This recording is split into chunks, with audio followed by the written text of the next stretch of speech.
Pai do Senhor, meus irmãos, amém? Graça e paz para os nossos irmãos em Cristo Jesus, especialmente de nossos irmãos aqui de Novos Cavaleiros, né?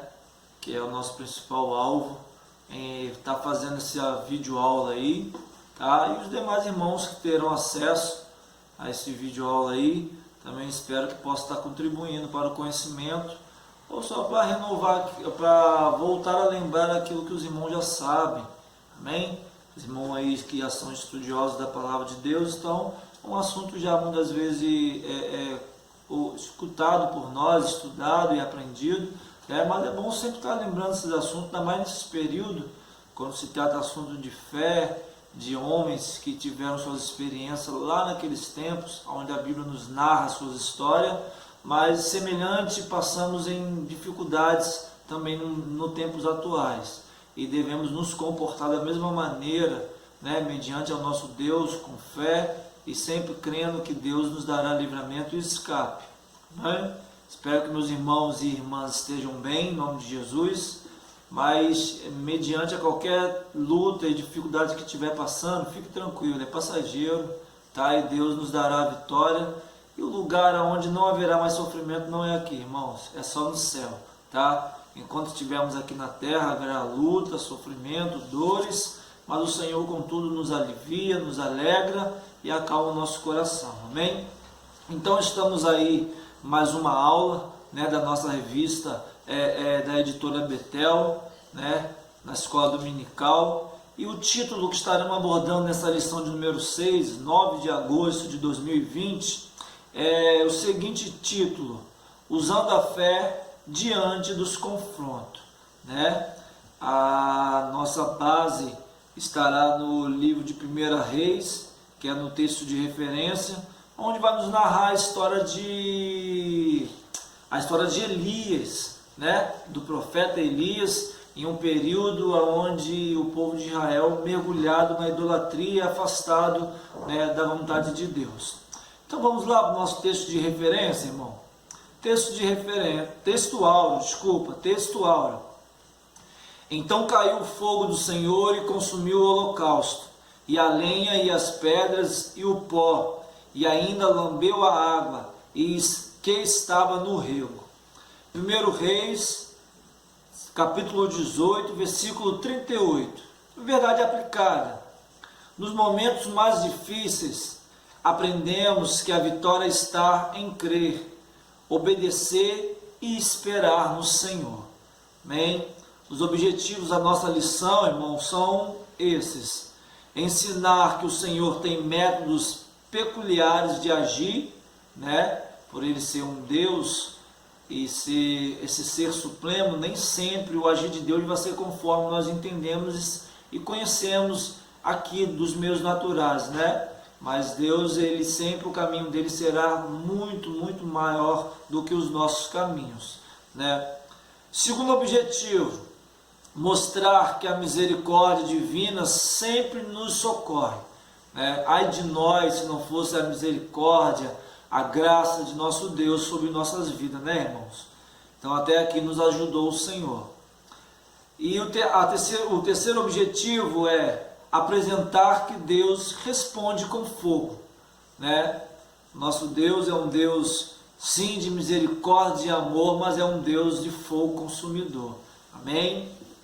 Nosso texto de referência, como eu já vos falei, 1 Reis, capítulo 18, vou ler aqui para os irmãos. Então disse Elias ao povo: só eu fiquei por profeta do Senhor, e os profetas de Baal são 450 homens. Deem-se-nos,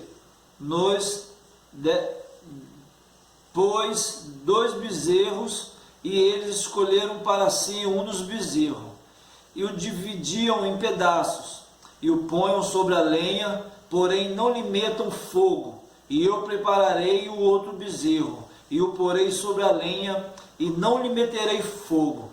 Então invocai o nome do vosso Deus, e eu invocarei o nome do Senhor. E há de ser que o Deus que responder por fogo, esse será Deus. E todo o povo respondeu e disse: é boa esta palavra. o que vendo todo o povo caíram sobre os seus rostos e disseram: só o Senhor é Deus, só o Senhor é Deus. Amém? Então o nosso texto de referência está nos narrando a história de Elias, esse grande profeta e homem de Deus que houve vários períodos da sua vida, mesmo sendo um profeta chamado por Deus e ser um homem a qual estava sempre com seus ouvidos aguçados à voz de Deus e atender à vontade de Deus, ele teve seus altos e baixos como pessoa, né? E as suas dificuldades, mas em tudo foi vencedor, tá? Porque sempre se atentou à voz do Senhor e sempre obedeceu. Amém? Então, irmãos, a nossa lição hoje está se baseando em cima da passagem de 1 Reis, onde vai falar sobre o profeta Elias. Só para poder os irmãos sintonizarem aí melhor, o período que o profeta Elias aparece na história de Israel é um período onde a tribo de Israel, as 12 tribos, os 12 filhos de Jacó, né, já havia se dividido. Só que a nação se divide ali no período de Roboão, logo depois ali de Salomão, Jeroboão e Roboão, né, ele se divide ali o reino. Os irmãos já sabem dessa história, só estou aqui refrescando a memória dos irmãos. Aí se divide entre reino do norte e reino do sul.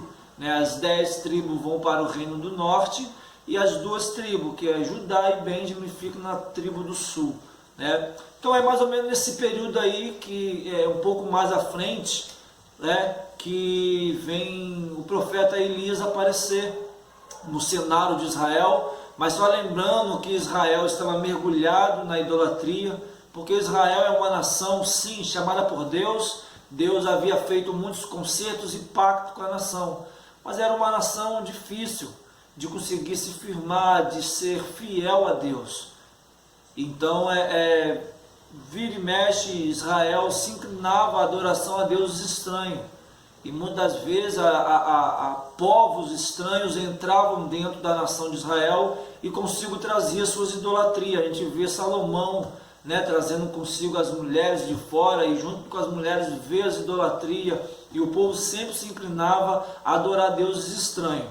E nesse período que Elias aparece, a gente vai ver um período que é onde Onri, o rei Onri, ele estava reinando sobre Israel nesse período, tá? Foi um dos reis levantados sobre Israel, e é nesse período do reinado Onri, que era o pai de Acabe, Só que Onri, ele faz uma aliança com alguns povos que não era o povo pertencente ao povo de Israel, E nessas alianças que ele faz, ele oferece a mão do seu filho Acabe a sua esposa Jezabel, E é nesse contexto aí que Jezabel entra na nação de Israel, sendo ela de uma nação diferente, de um povo diferente. Então Jezabel entra nesse cenário, sim, assim casando-se com Acabe, aonde que Onri, que é o pai de Acabe, nessas alianças, e nenhuma das alianças que ele faz com esses povos aí circunvizinhos de Israel, ele oferece a mão do seu filho Acabe, a essa mulher chamada Jezabel. Então é nesse período aí que Deus vai levantar, porque o povo de Israel estava mergulhado na idolatria. O povo de Israel estava totalmente voltado para deuses estranhos. E Jezabel, como chega a Israel, traz consigo suas práticas. E um dos deuses, a qual Israel começa agora a se prostrar, era Baal e Sera, sendo que Baal era conhecido como Deus do trovão e Deus da chuva, tá? Só para os irmãos entrar dentro do contexto aí da história e entender um pouco melhor, Aí Deus agora vai e levanta agora Elias, Elias é chamado por Deus para profetizar contra Israel. Só lembrando, irmão, que profetas nesse período aí especificamente era homem para denunciar pecado. Então era um homem que não vivia muito no convívio do povo, era um homem separado totalmente, e muitos dos profetas a qual se levanta sobre Israel, Deus mandava com que eles incorporassem a própria profecia, para que assim o povo fosse despertado e recebesse, né? Mas sabendo que esses homens específicos sofriam, porque denunciar pecado nunca foi bem visto do ponto de vista daqueles a qual estão praticando os pecados. Ninguém gosta de chegar e alguém apontar os seus pecados. Mas nesse tempo era assim que acontecia. Deus levantava homens e assim denunciava o pecado da nação, tá? E assim Deus fez. Deus separa Elias e agora Elias começa a mando de Deus a profetizar contra Israel. E era no período que a qual Onri morre e Acabe agora assume o trono, né? Quando seu pai Onri ele morre, Acabe vem, assume o trono junto com sua mulher Jezabel. Então nesse período, Acabe ele era um homem, não era aquele homem de pulso firme. Então Jezabel, por ter uma personalidade mais forte, ela traz consigo muitas práticas e assim começa a impregnar o meio do povo, né? E Acabe não faz nada e o povo começa a se inclinar, tá? Se inclinar para a adoração de deuses estranhos. Então vamos para o tópico 1 da nossa revista, Elias e suas provações. Elias profetizou em um período muito árduo da história do povo de Israel, do ponto de vista religioso, né? Lutando o bom combate, Elias enfrentou perseguições do rei Acabe e de sua esposa Jezabel. Então é nesse período que Deus levanta, e como eu já disse, a vida do profeta nesse período já não ia ser fácil, porque ele, por ser um homem chamado por Deus, exigia a Deus uma separação especial desse homem, né? Então ele seria diferenciado. Então, irmãos, quando Deus levanta alguém em nosso meio, e que esse alguém começa a fazer a vontade de Deus, ou a luz começa a brilhar, a resplandecer, sempre incomodará as trevas, né? Sempre. Quando você é a luz, seja trazendo para o nosso período, no nosso tempo de hoje, já abrindo um parênteses aqui, irmãos, no seu trabalho, na faculdade, quando assim você estava frequentando, se você lá sempre honrou o nome do Senhor como servo e serva, e sempre se posicionou como luz, sempre havia confronto, sempre havia perseguição, porque é assim, irmãos. É assim, quando a luz chega no meio das trevas, ela traz clareza, ela mostra, ela denuncia o que está sujo, o que está errado, o que está fora do lugar, porque através da luz a gente consegue enxergar. Então isso incomoda e o adversário sempre persegue. Então Elias chega em um momento onde o povo, mergulhado na idolatria, começa agora ele a mostrar ao povo as práticas, a denunciar aquilo que não estava agradando a Deus, né? Então é nesse período que Elias aparece. No subtópico 1.1, o método da chamada divina. Com a morte do rei Salomão, Israel se dividiu em dois reinos, norte e sul, no século 9 a.C. O reino do norte era governado pelo rei Acabe e a rainha Jezabel, que induziram o povo de Israel a um contexto turbulento de idolatria e paganismo. Eu já, atrás, eu já dei um pouco desse cenário para os irmãos, então eu vou pular esse subtópico 1.1, porque os irmãos já sabem em que cenário que tudo aconteceu, tá? Eu já contei um pouco, resumidamente, a história para os irmãos. Os irmãos podem estudar um pouco mais a fundo, irmão. Tem muito mais conteúdos para ser conhecido e aprendido nesse cenário aí, mas devido ao tempo eu não posso estar me alongando muito, mas é só um superficial aqui para os irmãos entender. E os irmãos aí com a revista em casa, com todo o conteúdo à mão aí, arsenal, através de celular, fontes aí de pesquisa no Google, internet, os irmãos depois mergulham, aprendem. É muito legal essa história aí, é importante, tá? Nós como cristãos saber sobre a história da igreja, sobre a história do povo de Israel, né? De como Deus trouxe o seu povo até chegar lá no período como o próprio Jesus encarna e vem a este mundo, né? Em nome de Jesus. Então, vamos para o subtópico 1.2, quando a chamada de Deus prevalece. A cada dia, a idolatria crescia e a situação piorava no reino do norte. A seca castigava Samaria e Jezabel mandava matar os profetas, e o caos havia sido estabelecido. Como um profeta poderia exercer seu papel diante de Deus e dos homens se a morte lhe rondava a todo momento. Então, agora Elias, ele libera uma palavra. Ele diz: mediante a minha palavra não choverá sobre a nação. E assim Deus honrou a palavra do homem de Deus, porque Elias era um homem separado e chamado por Deus. E assim começa agora, mediante a palavra de Elias, a não haver mais chuva sobre a nação. Então Jezabel, por saber disso e por se revoltar, por saber que ainda havia homens chamados por Deus em Israel, ela agora libera uma palavra como ordem, sendo mulher do rei, dizendo que queria que todos os profetas fossem mortos. E nesse período aí, Deus libera uma palavra para Elias, dizendo: Elias, sai daí, porque assim estão tentando matar os profetas, e Deus agora vai, separa Elias e manda Elias sair dali, né? Então Elias agora sai dali e ele desce para Querite, né? Onde Deus assim manda ele ir para lá, tá? Para poder Deus dar o livramento, porque o homem e a mulher de Deus, quando ele está mediante uma ordem divina, ou quando ele é levantado, ou ele assim decide obedecer à voz de Deus, Deus em tudo dá-lhe direção.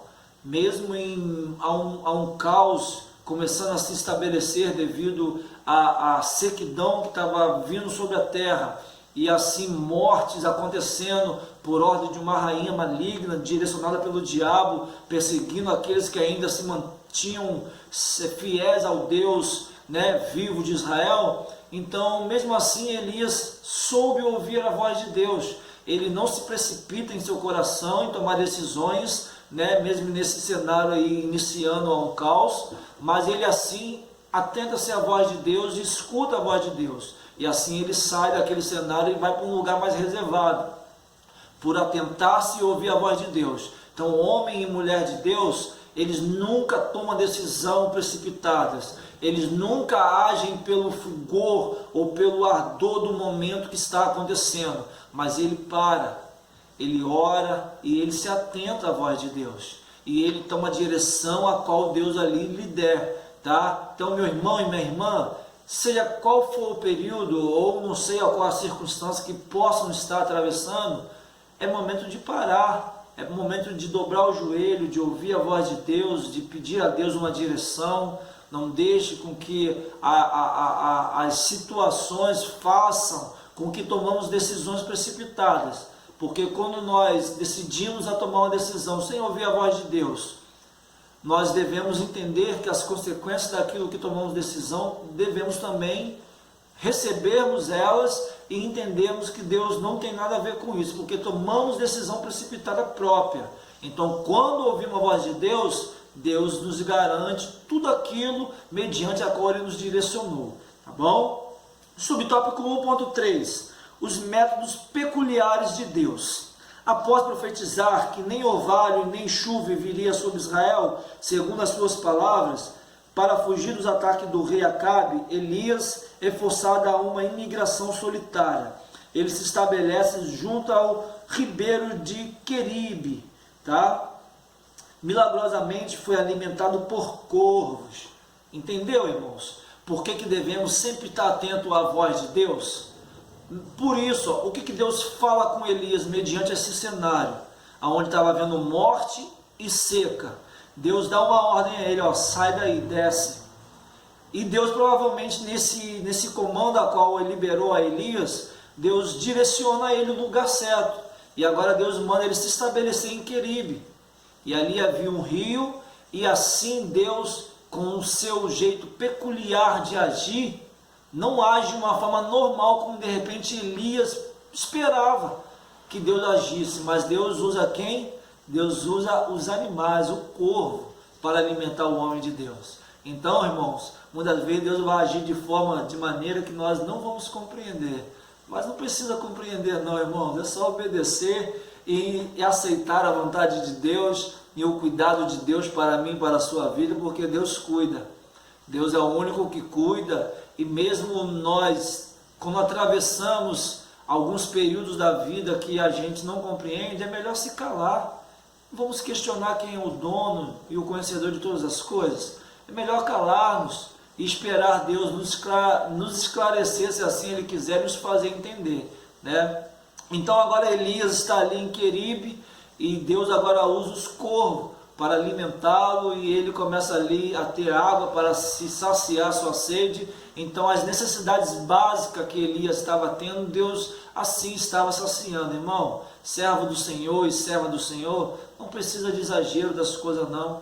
Ele tendo com que se alimentar no dia, aquele sustento que nós precisamos, bastamos. Nós não precisamos ser ambiciosos das coisas que vão perecer neste mundo não, irmãos. Vamos nos alegrar, vamos nos satisfazer com aquilo que Deus tem nos dado para o dia, porque nós temos só o dia. Nós não sabemos do dia de amanhã, nem por ano fazemos sim. É natural de nós, seres humanos, de planejarmos, de com tudo sonharmos, de arquitetarmos muitas coisas, mas a Bíblia fala que dos homens vêm os sonhos e os planos, mas de Deus vem a conclusão, a resposta deles. Então precisamos nos alegrar até com o pouco que temos, mas o pouco com Deus, irmãos, é maravilhoso, é alegria. Não precisamos de muito não, irmãos, tá? Deus é o nosso alimento, é o nosso sustento, Ele é a alegria, Ele é o equilíbrio para nós não cairmos em depressão, em situações difíceis. Não, nada disso. É Deus, Deus é a fonte de toda a vida, assim como diretamente o peixe depende da água e a árvore depende da terra, assim somos nós, porque Deus, quando formou os peixes, Ele não formou mediante apareça peixe, não, mas Ele deu ordem à água, para que produzisse diretamente. O peixe está ligado à água, porque a água se torna a mãe dos peixes.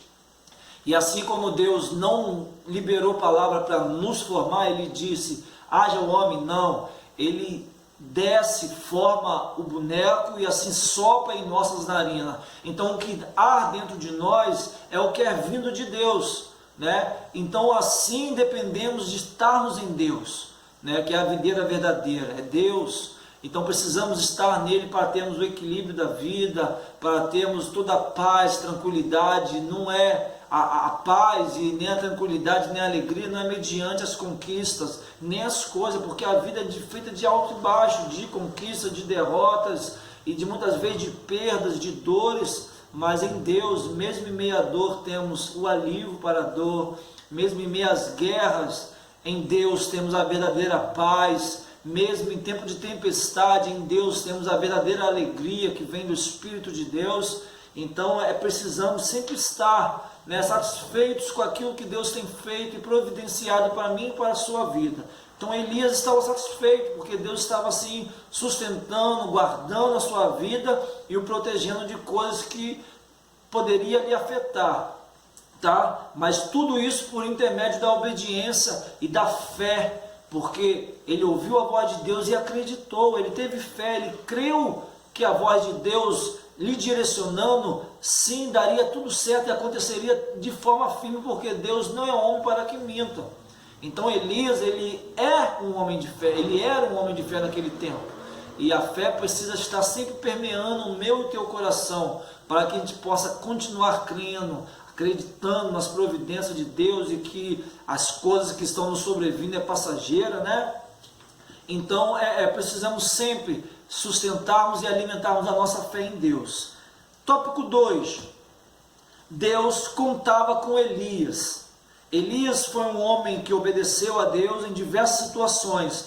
Para exemplificar, podemos ver as seguintes ordens sendo obedecidas. Deus manda para o ribeiro de Queribe, depois ele vai para Serepta, que é a casa da viúva, e assim ele vai sendo direcionado por Deus e Elias vai obedecendo. O servo do Senhor e a serva do Senhor nos tempos de hoje é assim que deve viver. Sim, Senhor. Ah, sim. Se Deus não está falando, aquieta-te, espera o Senhor dar direção. Não toma decisão precipitada, não. Vamos sempre nos atentar. E como nesse período que Elias vivia, não havia Bíblia Sagrada, não havia algo assim que ele pudesse diretamente estar tendo contato, como nós temos a palavra de Deus escrita para nós, ele diretamente comunicava-se com Deus e Deus comunicava-se com o homem. mas hoje nós temos a palavra de Deus, e a palavra de Deus, ela é viva, ela fala conosco, ela nos diz qual deve ser o nosso comportamento mediante as situações. Então, meu irmão, é conhecer a palavra, é ler a palavra de Deus, é o Deus falando por nós, para nós, através da escrita.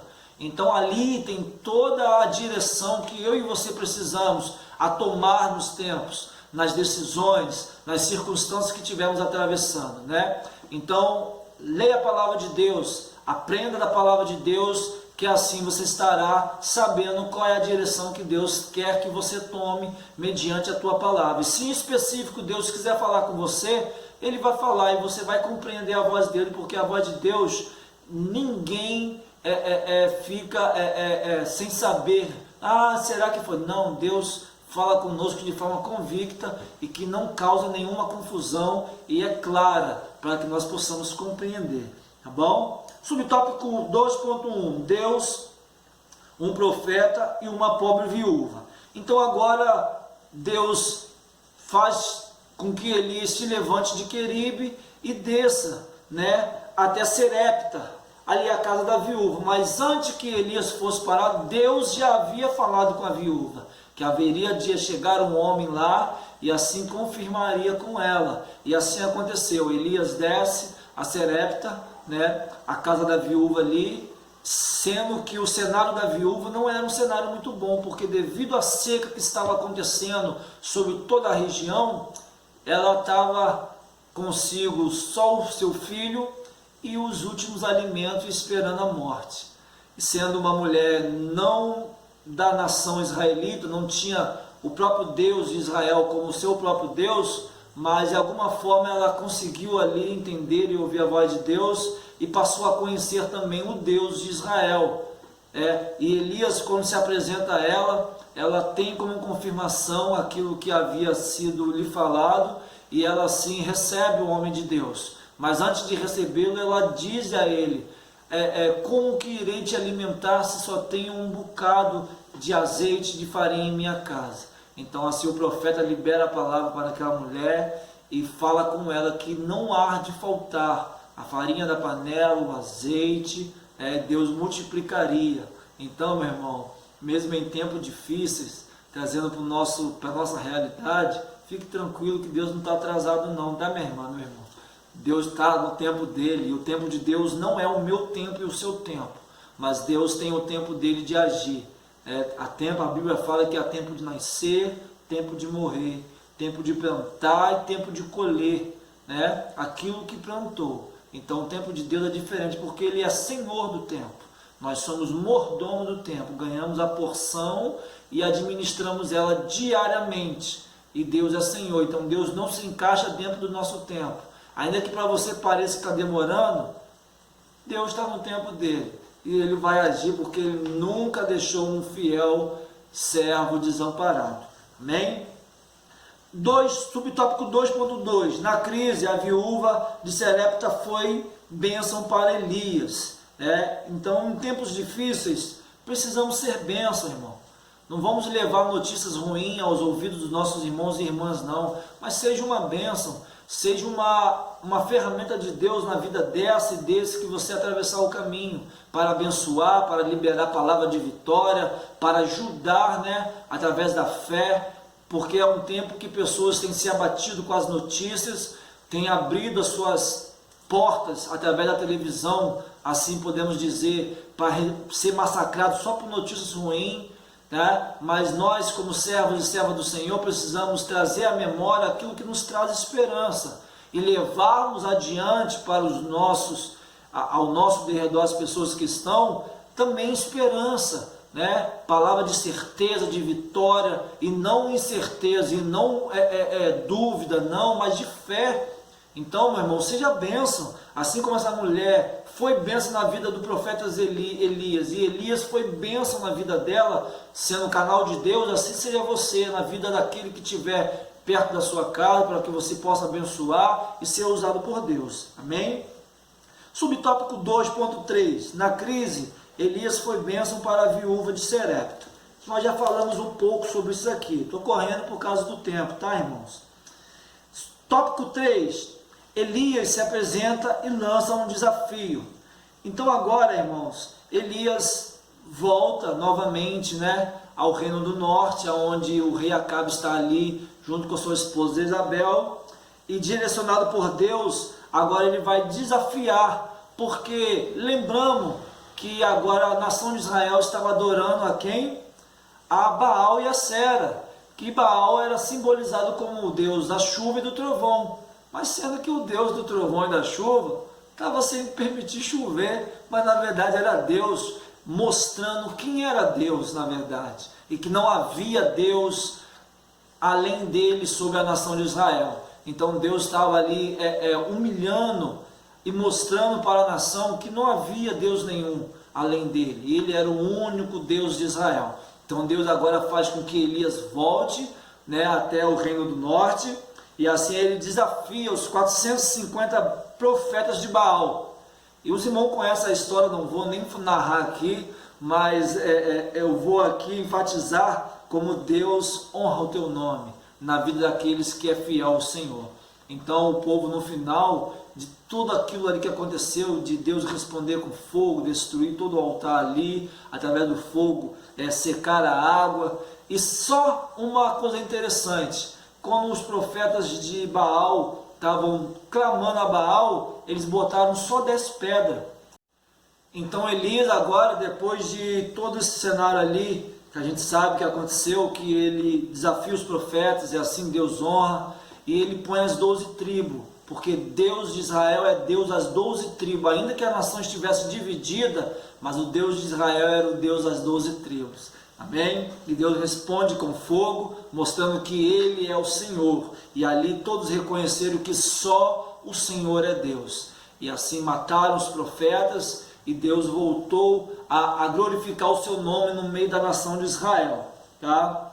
E subtópico 3.1, confrontando o povo e os profetas. Então, Deus agora confronta e mostra, e a resposta divina em meio à fé. Mediante a fé de Elias, clamando ao Deus vivo ali, Deus responde, né, a nação, o profeta ali, sendo ele somente um contra 450, mas independente da quantidade, Deus é Deus. Assim como Deus foi com Davi, mediante ao gigante, que para a nação de Israel parecia impossível vencer aquele gigante, mas um menino venceu, assim o próprio Deus era com Elias, mesmo ele sendo um e os 450 profetas, mas Deus responde, irmão, um com Deus é a maioria, irmão, não adianta, Deus nunca deixa os seus só, amém?